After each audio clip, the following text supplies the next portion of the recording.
À la table du Seigneur, nous avons ce message, mon Dieu revient. Il doit revenir afin que le travail qu'il a commencé puisse être parfait. Il ne peut être parfait tant qu'il n'est pas revenu. C'est exactement ce que nous faisons à la table. Nous déclarons par la foi que nous attendons ce jour. Nous croyons que ce sera un jour merveilleux, lorsque nous serons semblables à lui et que nous régnerons avec lui. Dans son corps brisé et dans son sang versé, je vois ce qui a été fait pour me rendre semblable à lui. En moi-même, je ne vois rien que de l'iniquité, mais en lui, je vois la perfection. Dans Ephésiens 3,18, j'aimerais que vous remarquiez l'importance qu'il y a d'être ensemble. Son amour et son plan ne pourront jamais être compris par nous-mêmes. Nous avons besoin du secours de tous les saints. Que vous puissiez comprendre avec tous les saints quelle est la largeur, la longueur, la profondeur et la hauteur, et connaître l'amour de Christ qui surpasse toute connaissance, en sorte que vous soyez remplis jusqu'à toute la plénitude de Dieu. Il y a là un très grand mystère. Vous découvrirez alors que l'amour vient dans une grande mesure, une pleine mesure, lorsque nous sommes amenés ensemble à ressembler à une famille. Dans cette famille, il n'y a pas de barrière entre les juifs et les non-juifs, les gentils. Nous sommes tous libres, venant de beaucoup de familles, de toutes les nationalités. Nous sommes tous un, participant tous au même Seigneur. Alors adorons-le, frères et sœurs en Christ. Adorons-le. Amen.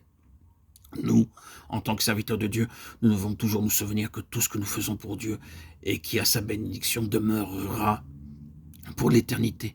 Et tout ce que nous faisons va être essayé, testé, éprouvé.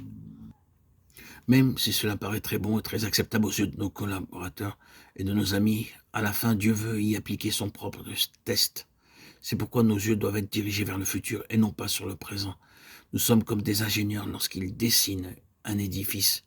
Ils calculent, imaginent tous les dangers possibles et les charges avant d'adopter un plan particulier. Nous sommes testés, éprouvés.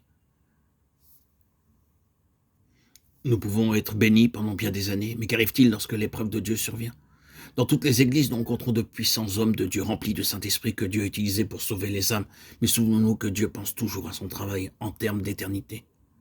Lisons Exode 25, 1 à 9 pour voir comment, dès le début, Dieu a commencé à montrer son plan céleste lorsqu'il donna à Moïse ses instructions pour confectionner le tabernacle. Au verset 8, il dit « Ils me feront un sanctuaire et j'habiterai au milieu d'eux. Vous ferez le tabernacle et tous ses ustensiles d'après le modèle que je vais te montrer. » Verset 9. Aussitôt que Dieu eut racheté les Israélites et les eut délivrés du pouvoir de l'Égypte, il transmit par Moïse ce message significatif. « Ils me feront un sanctuaire. » Quelle est l'intention de Dieu lorsqu'il nous dit d'aller et de prêcher l'évangile? Pourquoi veut-il des âmes? Pourquoi notre Dieu bien-aimé est-il si soucieux de chercher un pécheur perdu? Pourquoi s'occupe-t-il de nous? C'est parce qu'il veut un sanctuaire. Il veut une maison. Nous devons dire aux gens que dès le commencement, le plan de Dieu en nous sauvant est qu'il désire que vous et moi nous construisions cette maison. Ce privilège est donné à chaque croyant, bien qu'il puisse le refuser. Il doit cependant être conscient qu'il est une partie du sanctuaire de Dieu.